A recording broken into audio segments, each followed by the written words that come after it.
आत्मा न तो जन्म लेती है और न मरती है। आत्मा अमर है।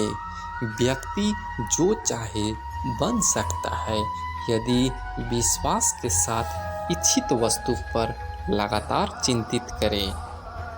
मन की शांति से बढ़कर इस संसार में कोई भी संपत्ति नहीं है।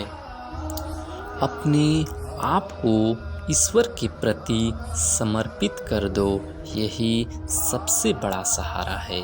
जो कोई भी इस सहारे को पहचान गया वह डर, चिंता और दुखों से आज़ाद रहता है।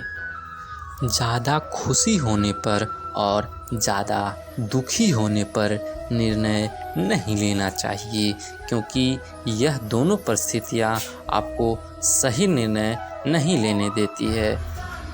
जब इंसान अपने काम में आनंद खोज लेता है तब वो पूर्णता प्राप्त करते हैं।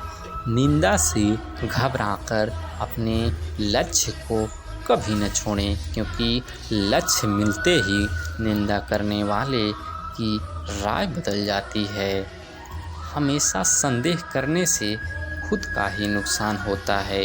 संदेह करने वाले व्यक्ति के लिए प्रसन्नता न ही इस लोक में है और न ही किसी और लोक में है। जो पुरुष खुश तथा दुख में विचलित नहीं होता और इन दोनों में संभाव रहता है, वह निश्चित रूप से मुक्ति के योग्य है।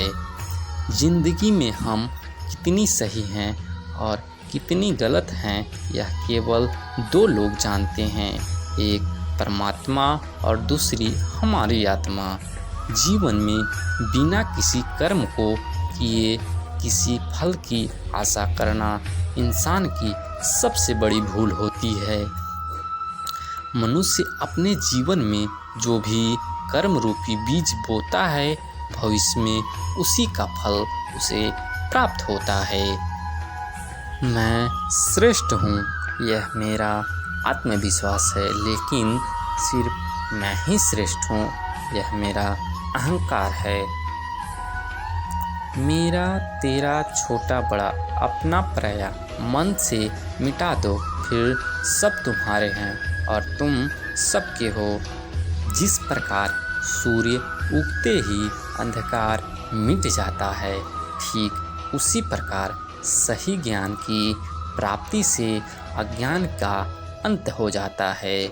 तुम इस धरती पर मेहमान हो, मालिक नहीं, इसलिए अहंकार छोड़ दो।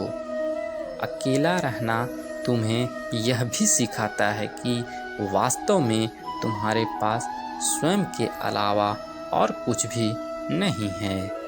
निराश न होना, कमज़ोर तेरा वक्त है, तू नहीं। जैसे समुद्र के पार जाने के लिए नाव ही एकमात्र साधन है, ठीक उसी प्रकार वैसे ही स्वर्ग में जाने के लिए सत्य ही एकमात्र सीढ़ी है, कुछ और नहीं।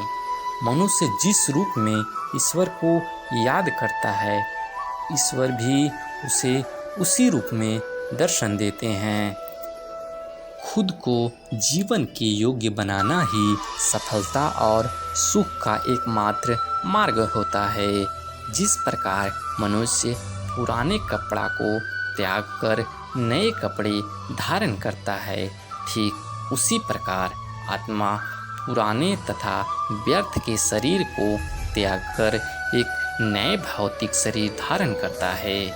जो मनुष्य अपने कर्म फल के प्रति निश्चित होए और जो अपने कर्तव्य का पालन करता है वही असली योग्य है। चुप रहने से बड़ा कोई जवाब नहीं और माफ़ कर देने से बड़ी कोई सज़ा नहीं होता।